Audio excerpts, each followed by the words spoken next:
Welcome to the Mindfulness Academy Podcast. I'm your host, Amy Morgan. And on today's show, I am so happy to introduce you to Tom Sproles. Welcome to the show, Tom.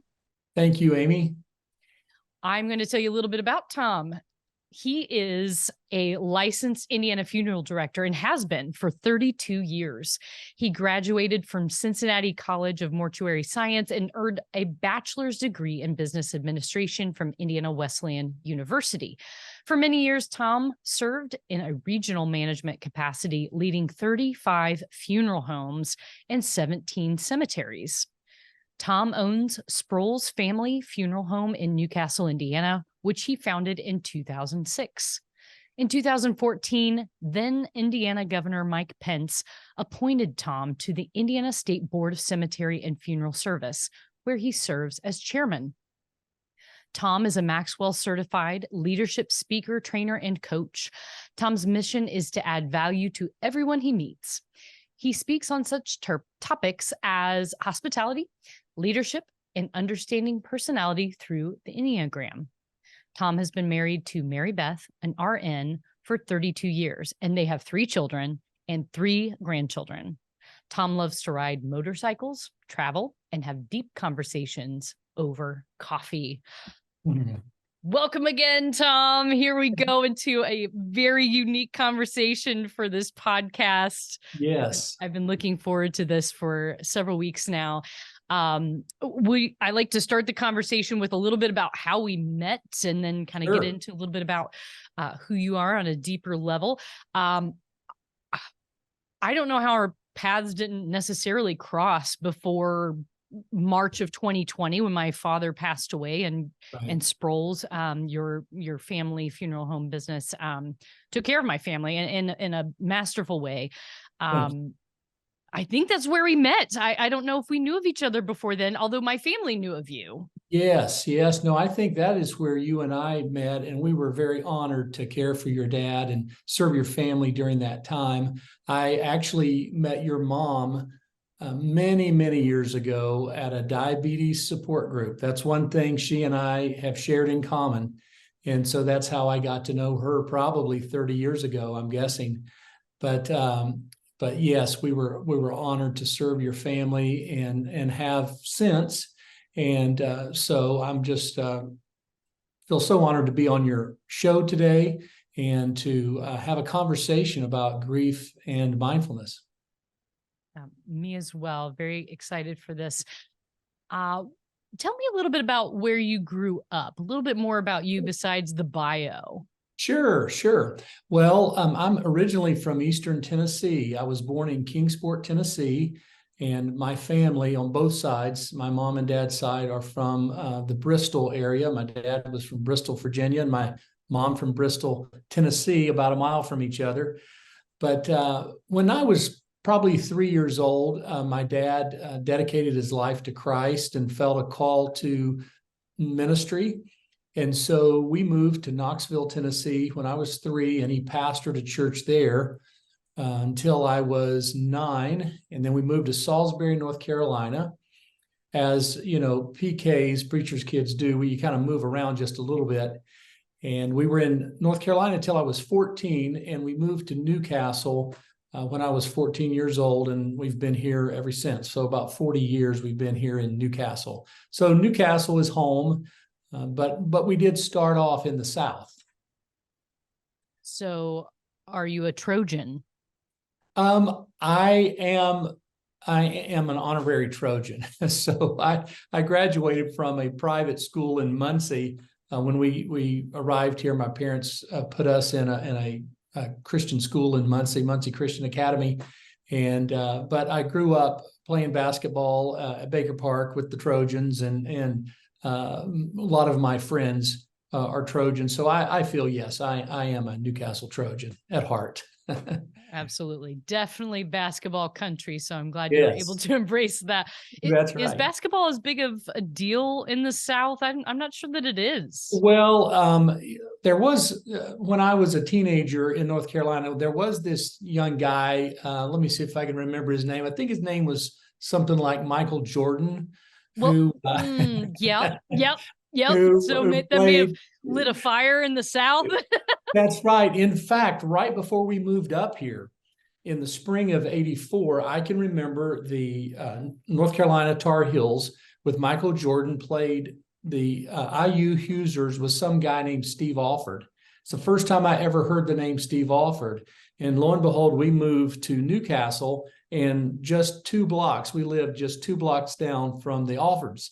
So that was a small world. But overall, there's no state like Indiana when it comes to basketball, even though there's a few stars here and there from other places.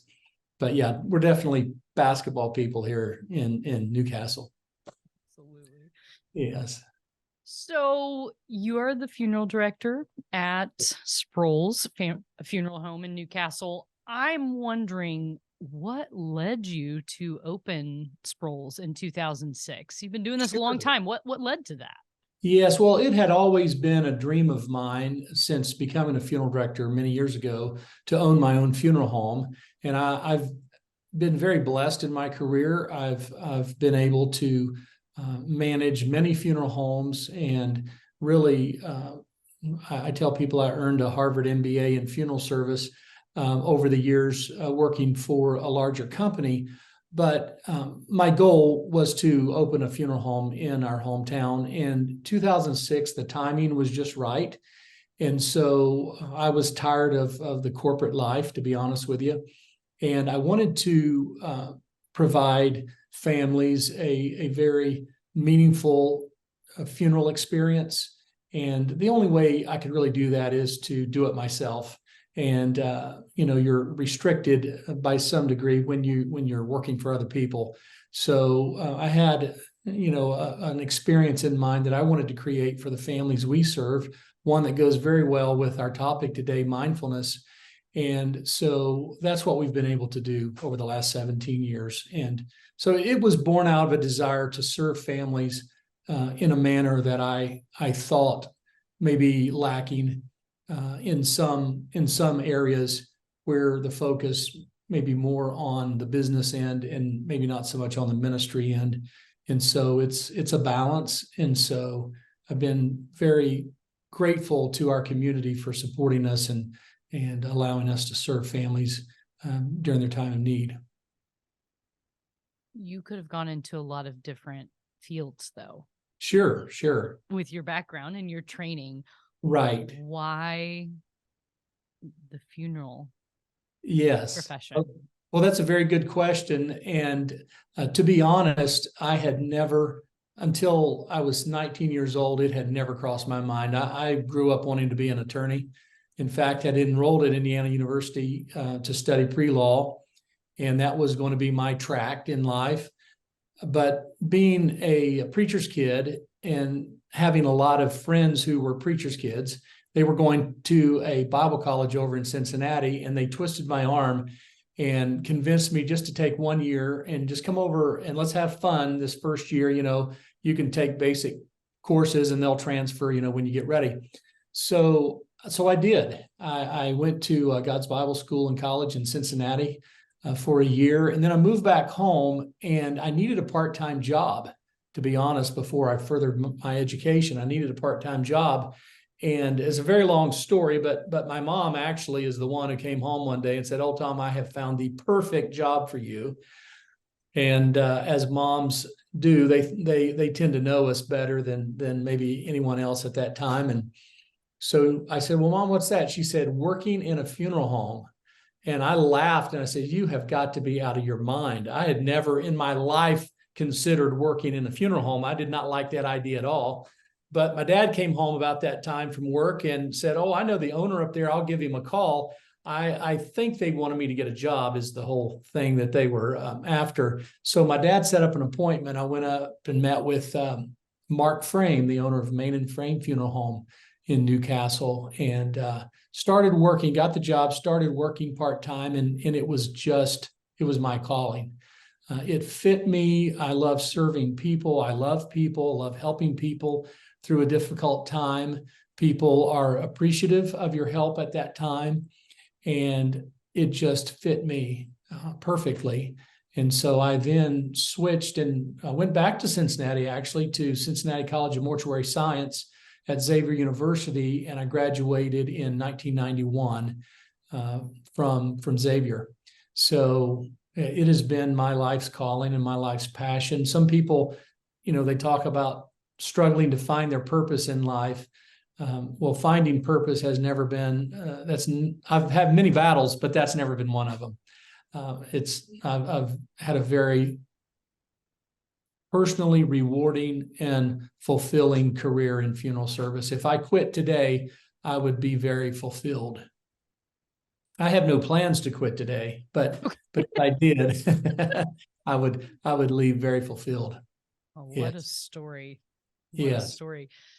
So I'm going to hop right into some of the meat of this conversation that we have cooking. Sure. Okay. I'm wondering why, since we're talking about death and mindfulness, I'm wondering why talking about it, makes us uncomfortable. Well, that's a very good question. And I would answer that. First of all, what comes to mind is, death. The number one fear, they say, the number one fear is public speaking. And followed closely behind public speaking, the second greatest fear that we have is death. And as Jerry Seinfeld observed, the worst possible scenario would be having to speak at your own funeral. But in all seriousness, I think death is a mystery. And in fact, that brings to mind a story from the Zen tradition. An apprentice was asking the abbot about death. What happens after we die? And the abbot said, well, I don't know. And the apprentice was not very pleased with that answer and said, I thought you were a Zen monk. And he said, well, yes, I am a Zen monk, but I'm not a dead Zen monk. So I don't know what happens after we die.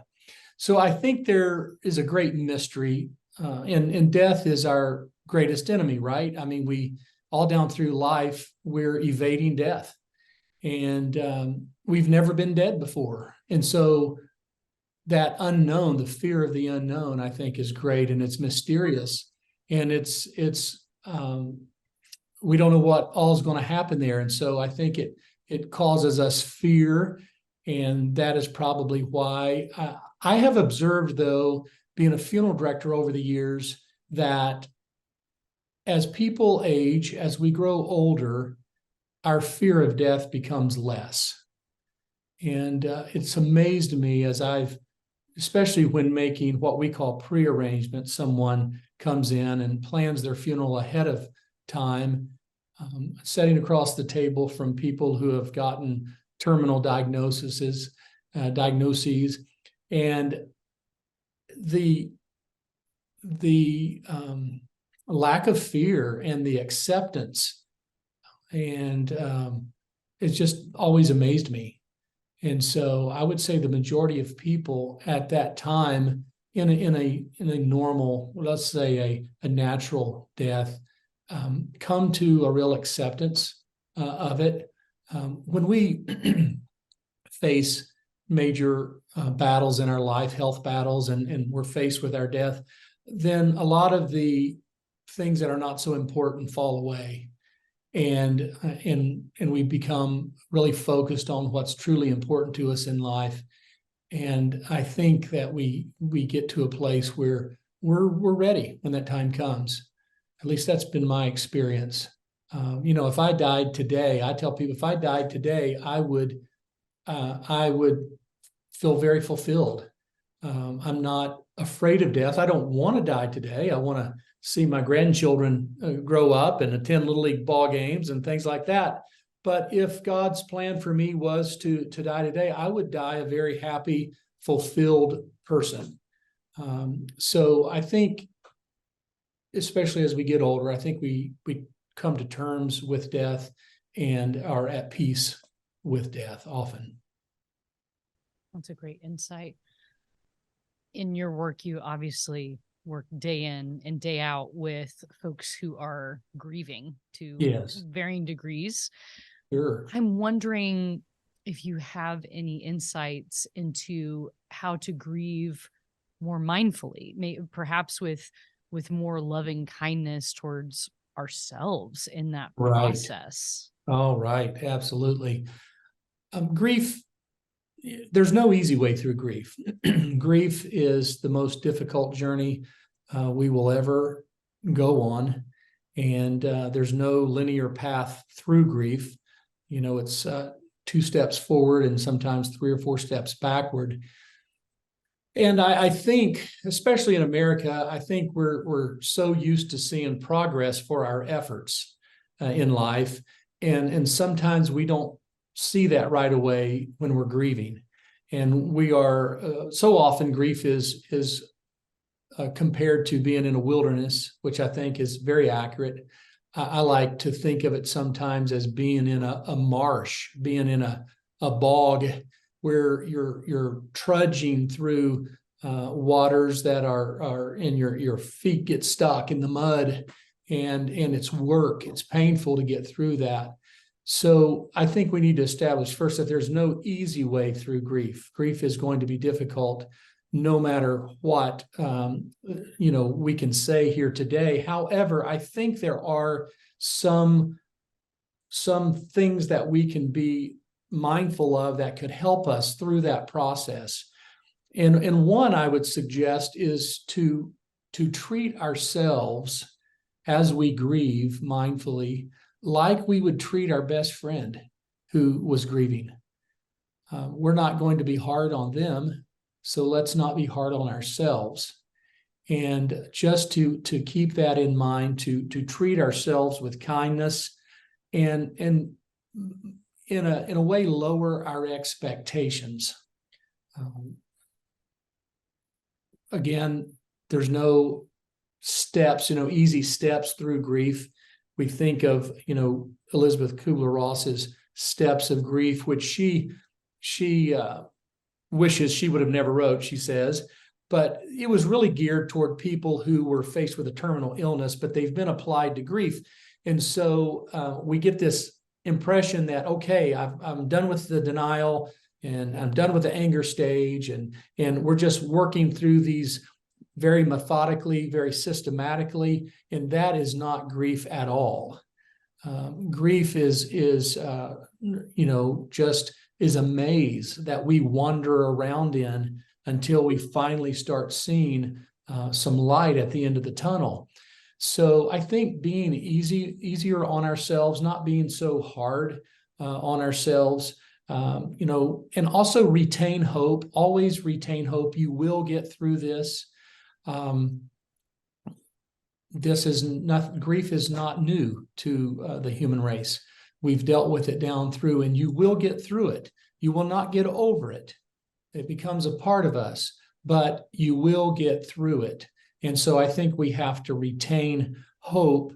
And another thing that I would recommend doing, especially after the initial overwhelming nature of grief, C.S. Lewis wrote the classic, A Grief Observed.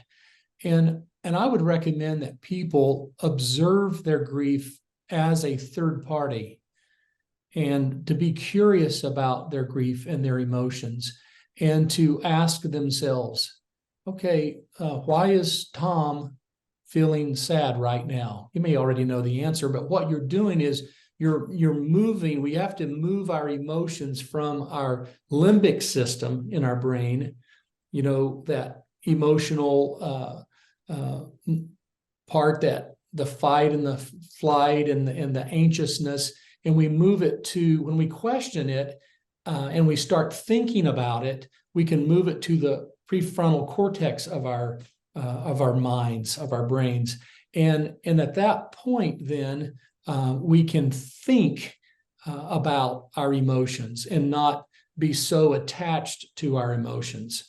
And not to get into neuroscience, but there's a lot of research on that, to where that will help us. So observing our grief and our emotions as if we're a third party. And becoming curious and asking ourselves questions and not being judgmental. Not saying, Amy, you should be further along in your grief. There's no timetable to grief. And so you have to move at your own pace. But I think those are some things that would help us be more mindful and move through our grief more mindfully. Thank you for sharing that. You have told me that there's a time and a season for everything. Yes, yes. I'm wondering what mindfulness and grief have to do with one another. Well, that's good. I often reference the scripture in Ecclesiastes that talks about the times and the seasons for everything. I think it really speaks to the heart of where we're at in our culture today. The scriptures say there's a time for dancing and a time for mirth. And I think that when it's time to dance, then we need to dance and we need to have fun and enjoy and be happy. But there is also a time to grieve and a time to mourn. And what I see people doing today is trying to bypass grief, trying to set grief aside, and they're misplacing emotions. They're taking emotions that I just want you hear things like, well, I just want people to laugh and have a good time at my funeral. And so they just want to party at their funeral. Well, it's not the time for party. There is a time for partying, but now is the time to grieve. And grieve we must. We have to fully grieve in order to move ahead in life and not get stuck in life. And so let's just have a celebration of life and let's meet down at the country club and let's have a party and all tell funny stories. And so they're misplacing emotions. They're putting the wrong emotions for the moment instead of taking that time to fully grieve the loss and to feel the pain and the hurt and the suffering. In order to move through that, they set those emotions aside. And what happens, they get into a situation where they misplace their grief and it comes back to get them down the road, because we will grieve. Make no mistake about it. We will grieve. And so it's best to do it in a healthy manner instead of trying to act like it doesn't exist. So in order to be more mindful of that, I think we have to apply the right emotions at the right times and definitely be mindful of that. I think a great connector question. I hear this theme already that we must feel. Yes. Feel pain. We must be mindful of pain and the time, the season that we're in. Yes. But Tom, so many of us, we may feel these things, but I'm not sure we're just innately equipped to know how to sit with it. I think there's this natural inclination to run from it, or like you had mentioned, stuff it down or ignore it, or pretend it's a different season. But it's not.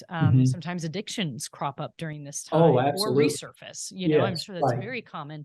And I'm wondering what tips you might have around how we feel the pain, because as you said, you don't get over it. You must get through it. It must be felt. How do we do this? Well, we're living in a culture today that we're not accustomed to pain. We're accustomed to pleasure, and we want pleasure, and we seek pleasure, and we don't want any pain in our lives. And so, I'm thinking back to the 1960s where, the mantra was, if it feels good, do it, which is really horrible advice. But the opposite of that concerns me more, and that is, if it feels bad, make it go away. That's the reverse of if it feels good, do it. It is, if it feels bad, make it stop, make it go away. And so we have trained ourselves to just seek pleasure and to avoid the pain. And we have to be able to learn to sit with those negative emotions in order to heal from the pain. We've got to feel it. So what I would recommend doing when we are feeling hurt and we're feeling sadness and longing and all of these feelings, these negative emotions that go with grief, we can feel guilt and remorse, and especially if there's unresolved issues in a relationship with someone who passes. And instead of trying to satiate those emotions or replace them with the opposite emotions, literally push back against that and sit with the pain, sit with it and feel it. One thing I observed today, it's the prescription drugs that doctors prescribe, to help people. And sometimes it's very needed. I'm not, if it's very needed, but I think sometimes they're overprescribed. I sit with widows who I know when I'm making funeral arrangements with, they will never even remember the funeral service. I'm thinking of one in particular who told me not long ago, Tom, I don't even remember the funeral service. And so we can make it through the pain. As human beings, we're equipped to handle the pain, whether we think we can or not. And we can get through it, but feel the pain, as unpleasant as it is, and then you will be able to work through that pain. If you don't address the pain, you don't sit with the pain, you don't feel the pain, you will never get through grief. So we have to push back against the desire or the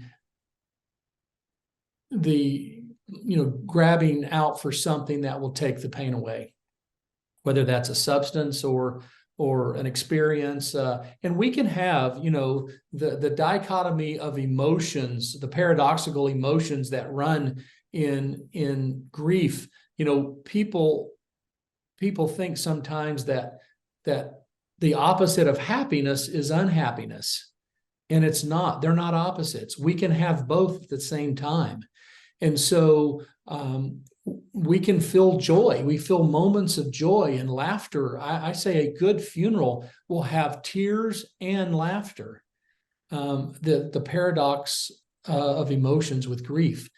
And that's okay. But what worries me when I see it going one extreme or the other, if it's all fun and games and there's no tears, that's not healthy. If it's all tears and we can't remember anything funny or joyful, then that's not healthy either. So really the grieving process is a roller coaster of emotions. And I say, just feel all of the emotions and just experience them, and you will get through it. That's good advice. I found that when my father passed, that just writing, I love to write. And so just writing the experience, what I was feeling, sometimes poems would come to me, or, yes. little short pieces of writing. And it just helped to put down onto paper what was happening inside of me, to recognize it and be mindful of what I was feeling. Right. Sometimes it can feel very overwhelming. And there are even physical sensations that sometimes you just think, it feels like my heart physically is cleaving, and that's scary. It's scary to feel even physically some of the things that happen to us when grief is intense. Yes, absolutely. We think of emotional pain when we experience grief. That's just natural, but often we don't think of the effect it has on us physically. And being mindful and asking yourself, how am I feeling right now physically, and doing that daily and scanning, and where am I feeling that it will help so much to be mindful of that. And what happens sometimes is people try after a loss just to fill up a to-do list. They keep a to-do list, they keep busy, and they're not aware of the effect that the loss has on them physically. And they need to be more mindful of that. Yes. And journaling, you mentioned journaling. Journaling is a practice that has helped so many people work through their grief to get what they're feeling on the inside out on paper is a release. And it also will help as you look back on your grief journey and to see the progress that you've made in a very tangible way. But just to express what you're feeling and thinking on paper has been very helpful. Now, there are some people that they're just not natural writers, and especially men. Men struggle with journaling a lot, and maybe being out in nature helps them. And so there's all kind of things we can do to help us through this terrible experience, but we just have to be mindful of what is best for us and what helps us the most. Because I see grief as it can be a very large energy. I have a friend who says, there are big emotions, but she likes to call it big energy, and that we have a lot of power over our energy if we're mindful of it. And she will, for instance, go for a run, and some of my friends will start painting, and some of my friends will write. Some of my friends will take a walk in nature. Some folks will be inspired by some travel plans, and we say, I didn't get to do this with my beloved, and I'm sitting with it, and I'm carrying them with me as I go about this journey, and it becomes something bigger than them. I think there are lots of ways that we can transform that energy as part of the healing process. One thing that we've discussed is not only how we can maybe grieve in a more mindful way, but I'm wondering what tips you would give us on helping others grieve. I know for me, our family has sustained an incredible amount of loss over the last 4 years or so. It's kind of just felt like, in a lot of ways, my husband and I have talked about this, that feels like in a lot of ways, like our grove has been kind of decimated. It just really has been. It's been unbelievable.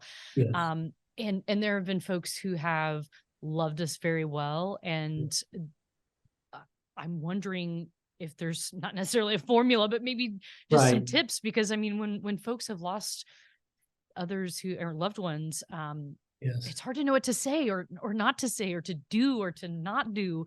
So what do you find is best? Yes, we're talking about grieving mindfully. I think even more important is for our friend, if you are a friend of someone who is grieving, that you're mindful and you're aware and how to help your friends through the grief journey.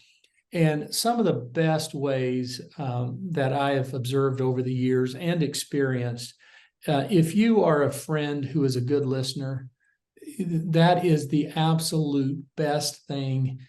If you have a friend who is a listener, hang on to that friend, because so many are not good listeners.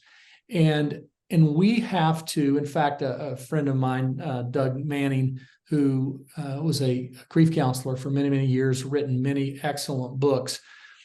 He would say that the most powerful organ in the human body, the most powerful organ, is the ear, because people heal themselves when they talk and we listen. And so by listening, giving your friends a listening, and they'll tell you the same stories. They will tell you, especially when death occurs in the initial few weeks, they're going to repeat the same story over and over again. I just checked on him. It was 11:30, and I thought I would go, into the bedroom and just get a little rest. And I remember laying down, and I woke up. It was 12:15, and I ran back in to check on him, and he was gone. And then they will tell you that story over and over again. That is how they're processing the significance of their loss. And so we would never tell a friend, don't tell Amy, don't. You already told me that, Amy. Don't say that again. You've already told me that. We would never say something like that. We would just listen, and it helps them. And what happens is when death occurs, there is all of this support initially, right away. You got people bringing over casseroles. What can I do for you? All your friends are around you. And then everybody goes back to their busy world, and you're left grieving. And so what happens is grief builds up in us like a pressure cooker. And if you're a good listening friend, they can pour that out and then feel some relief. And then it builds up again, and then they'll pour it out again. And it may be the same thing for a long time, but then that pressure cooker builds more slowly over time. And so the best thing we can do as a friend to someone who's experienced a loss is to listen well. Doug Manning says that our friends who are grieving need the 3 H's. They need us to hug them, to hang around, and to hush. That's the best advice. People often get hung up on, well, I don't know what to say. Well, unless you say something really stupid, they're not going to remember what you say anyway, right? There's been a few times I've heard some very stupid comments from very smart people. They didn't know what to say, and something came out that wasn't wise. But for the most part, they're going to remember that you were there for them. And I'm sorry, I care for you. I can't imagine the pain you're experiencing right now, but I'm here for you. And don't just leave it meaning in words. Listen, Amy, if you ever need anything, all you have to do, call me. You're not going to call. That's not our nature. Hey, Tom, my front lawn needs mowed. Is there any way you could come over and mow my lawn for me? I just don't have the energy. You're not going to call and do that. You just show up and you mow the lawn. And you just show up with groceries, or you call and say, hey, we're going out to Starbucks for coffee. I'm going to be there at 1:00. And they're going to say, no, I don't think I feel like no, I'm coming anyway. And you show up anyway. And then you listen to them, and you don't give them advice. That is one of the worst things you can do, is through your perspective, tell someone who is grieving what they should be doing. They don't need your advice. They have everything they need already within them. You just need to listen until that becomes clear to them. So being non-judgmental, people, when they're grieving, they can say and do some pretty crazy things. And I've sat with people who were angry at God. And I remember particularly a pastor's wife told me, well, you got to talk to him. He's mad at God. And I said, you know what? I think God's big enough to handle that. I think God can handle it. I think he understands our anger. This happened to be a 16-year-old son who lost his dad in a car accident. And I said, you know what? I think if I was 16 years old and my dad died in a car accident, I think I'd be pretty angry at God for a while. But I think God can love you through that.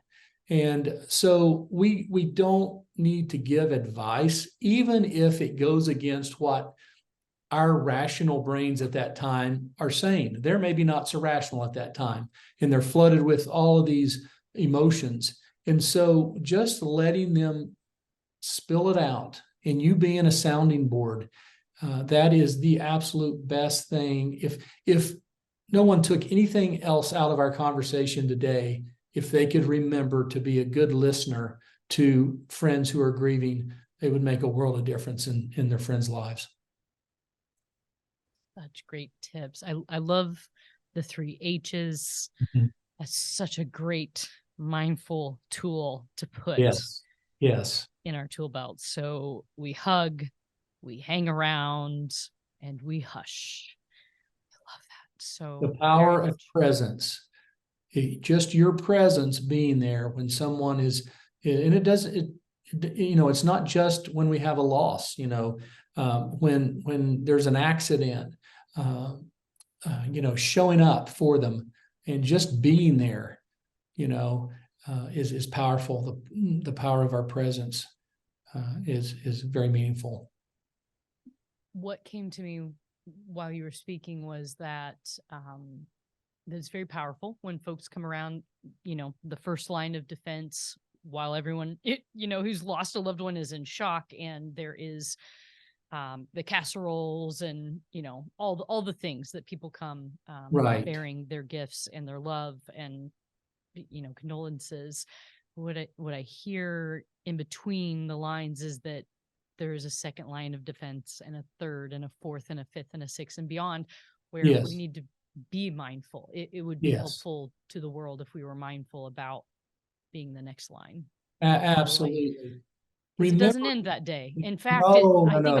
in a lot of ways it crescendos. Oh, it's just beginning. It's just beginning. The hardest part is 6 months down the road, a year down the road, 2 years down the road, when everybody else has gone back to their busy lives and important days come and go and recognized.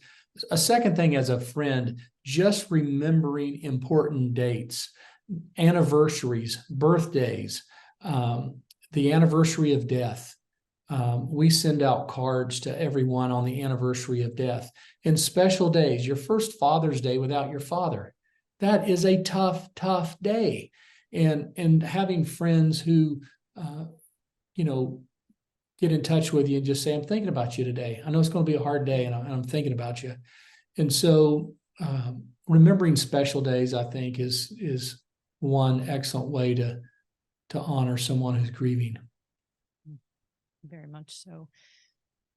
Speaking about just being present, that is really the number one gift that we can give other people. I feel like one of the best lessons that my parents and particularly my mom actually taught me growing up, because we lost folks who are, my age or just maybe a little bit older. And that is really shocking when you are a teen. And I remember my mom modeling in her friend groups and then encouraging me to model the behavior of showing up, whether it's flowers or a teddy bear or just a hug.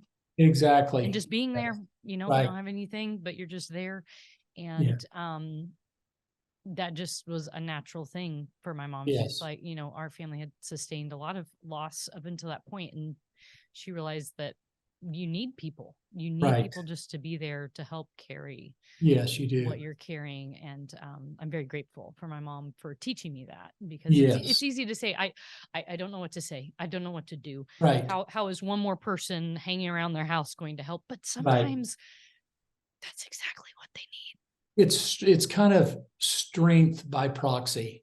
It's you're giving them strength by being there, and it's they're borrowing your strength to get through the most difficult time. And if you were not there, they would not have that. And so it's so important, especially in this day and age where we've turned to technology and we've become more and more isolated. And so it's so important to physically show up. And I mean, if you look at the research that talks about what we need, physical touch, looking into someone's eyes, we don't get that with technology. It's not a Zoom call or FaceTime is not the same as being there in person.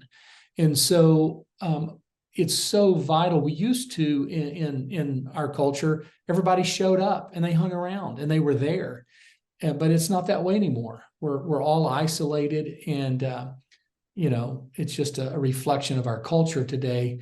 But showing up for your friends and being there for them, and sometimes not even taking no for an answer, and just dropping by unannounced, and being there for them. It's amazing to me that I'll have a widow say come back to the funeral home 3, 4, 5 months after I've buried her spouse, and I can tell that pressure cooker is just about to explode because there's been no one around and no one listening. And we'll sit down and it may be 30, 45 minutes and she's just talking. And all I'm doing is shaking my head, nodding my head, occasionally saying, sure, yes, I can see that. And she gets up to leave, and you will never know how much you've helped me today. This has been you have helped me so much. And she leaves, and I think, I didn't do one thing. I sat there and listened, nodded my head, and she felt heard and seen, and she was able to release some of that pent up grief. And so, yeah, being there is so important for our friends, and being mindful while we're there in their presence. My father's funeral that you officiated, or how would you say that you managed? Sure. That you oversaw. Yes. It was about 2 weeks or so into COVID, and we were one of, I think, the last funerals that really got through before really funerals were not really happening. No. Because of the pandemic. And I have described the scene to several folks where, it was very limited. I know that under normal circumstances, it would have been a very overwhelmingly large showing. My father gave a lot of his life to the community. And it was sad that it was the way it was, and coming to terms with that it was hard not having, certain people or large swaths of people to help with the strength and to help with reminiscing, the laughter, because there are lots of things to laugh about and there are lots of things to cry about. Well, absolutely. But I remember, the sacred moment of, gives me goosebumps every time I think about it. But as we're driving along US 40 and we're on one side of the highway, and it's 2 lanes on one side and 2 on the other.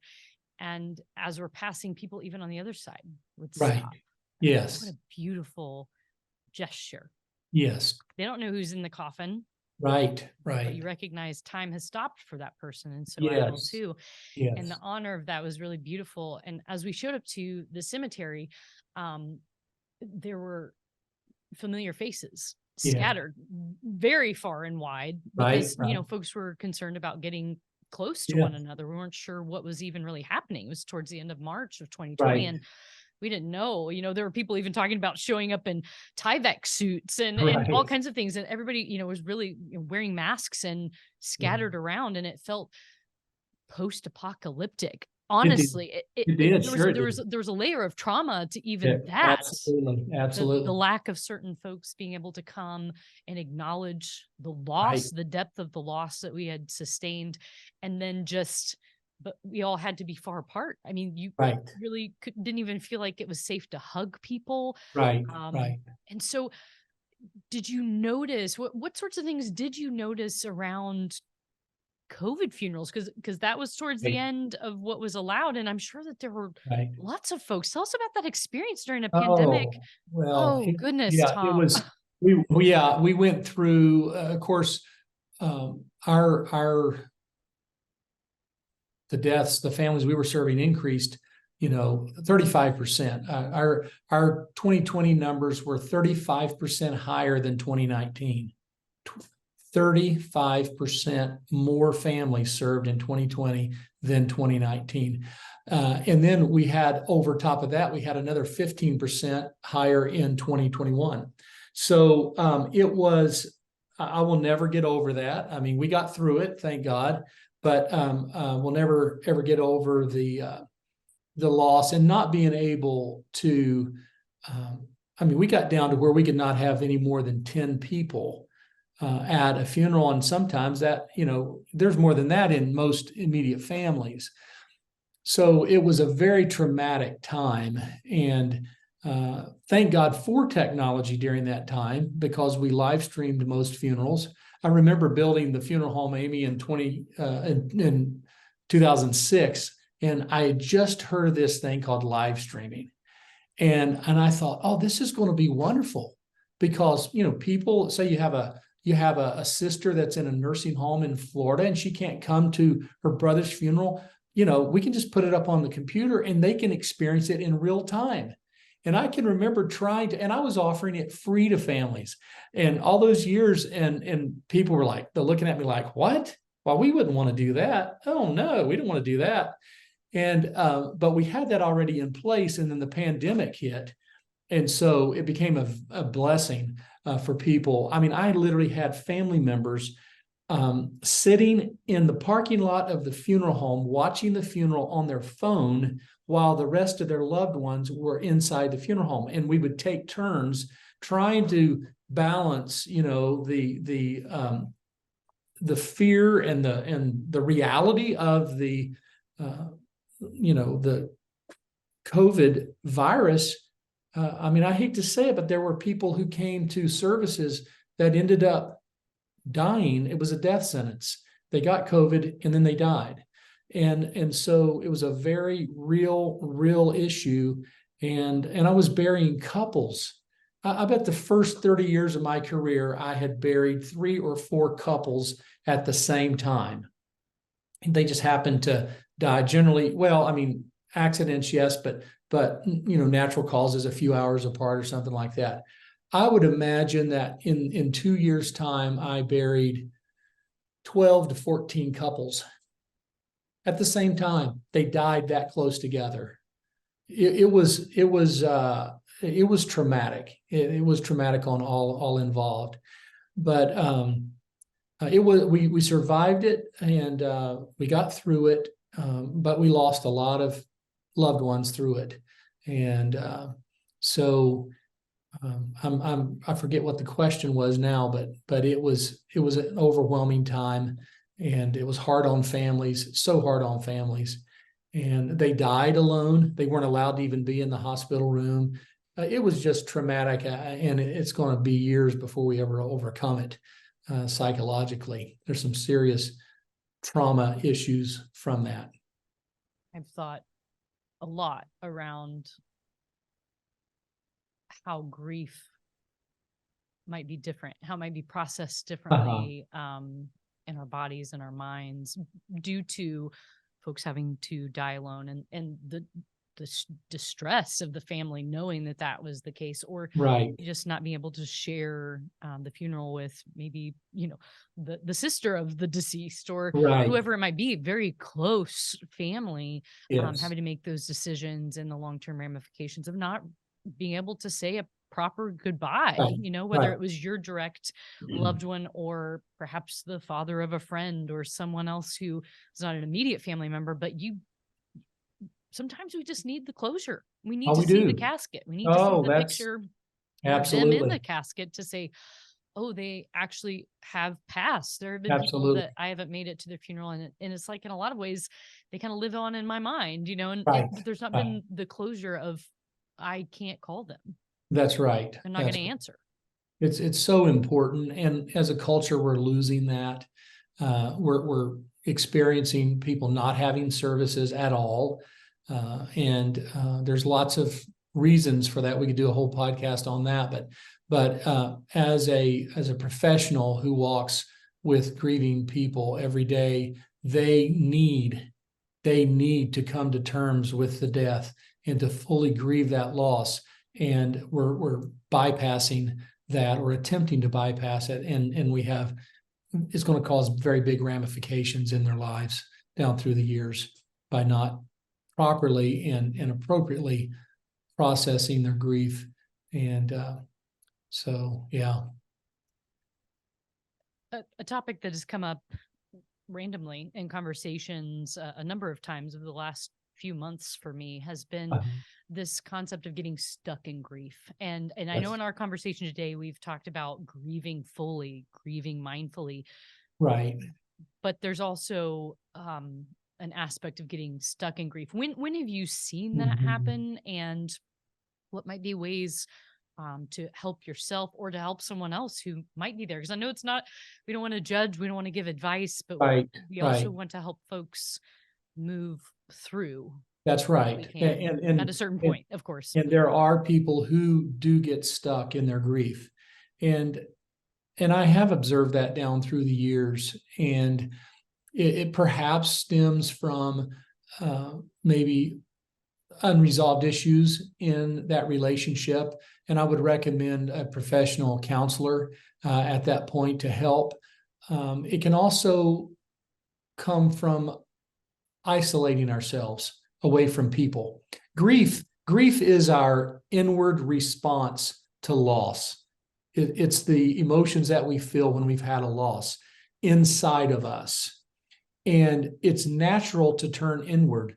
When you're wounded, you naturally withdraw and you turn inward.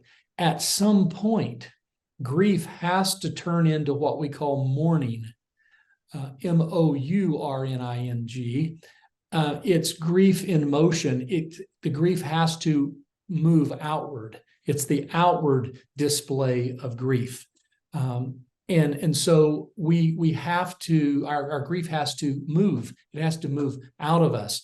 And so being around other people, and this is where a funeral service and a calling and a visitation starts us on a healthy grief journey, because we're able to mourn publicly our loss.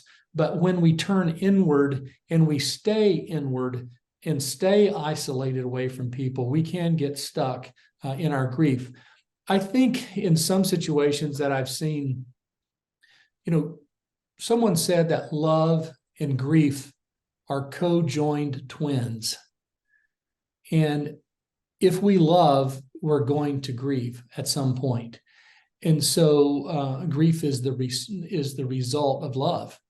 And so I think sometimes some of these emotions get a little bit distorted in some people, and they cling to their grief because they feel like that is showing love to their spouse or whoever it is. And so they get stuck in that. I'm thinking of some people I know right now that they are stuck in that, and they are not moving forward because they're feeling that if I stop grieving, then that means I stopped loving. And that's not the case, but they need some help to get through that. Grief is not created equally.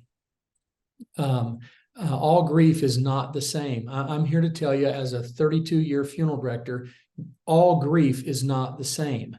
My grandfather passed away in December of 2020, and he was 95, almost 96 years old. He was my hero. I loved him dearly. But my grief for my almost 96-year-old grandfather cannot be compared to a friend of mine who just lost her 30-year-old son to a drug overdose. It's just not. There may be elements of the same loss, but they're just not on the same scale. And so, all grief is different. And every grief experience is different. You might have lost your 50-year spouse, and your friend may have lost their 50-year spouse and have two totally different experiences. Grief is very nuanced, but all grief is not the same. And there is some grief that is overwhelming, and I recommend people get professional help through that. And in addition to our friends who listen so well and help us, there's grief that needs some professional help to help point the way so they don't get stuck in all of the emotions and the remorse and the guilt. In any relationship, you have some guilt. I hear that all the time. And I probably hear it more when people lose a child than anything. But I could have done this. I should have done that. I could have maybe, if I'd have just done this. And with grief, there's going to be some guilt, and we really have to work through that guilt and not be hard on ourselves and understand. Especially with suicide, there's a lot of guilt in survivor guilt there. So sometimes we need a professional to help us through these things, and there's nothing wrong with that. And we have, if anybody needs one, I can certainly recommend one. We have excellent counselors that we work with, and so we don't want anyone to feel isolated and not reach out for help if they need help. Yeah, absolutely. We are going to wrap up this section of the podcast, and I invite you to listen for next month's episode where we finish this conversation with Tom Sproles. So make sure you check back and subscribe to the Mindfulness Academy podcast. We'll be back soon. Today's episode is sponsored by Good Aim Communications. If you'd like to learn more about this digital marketing agency and what it can do for you, visit goodaimcommunications.com.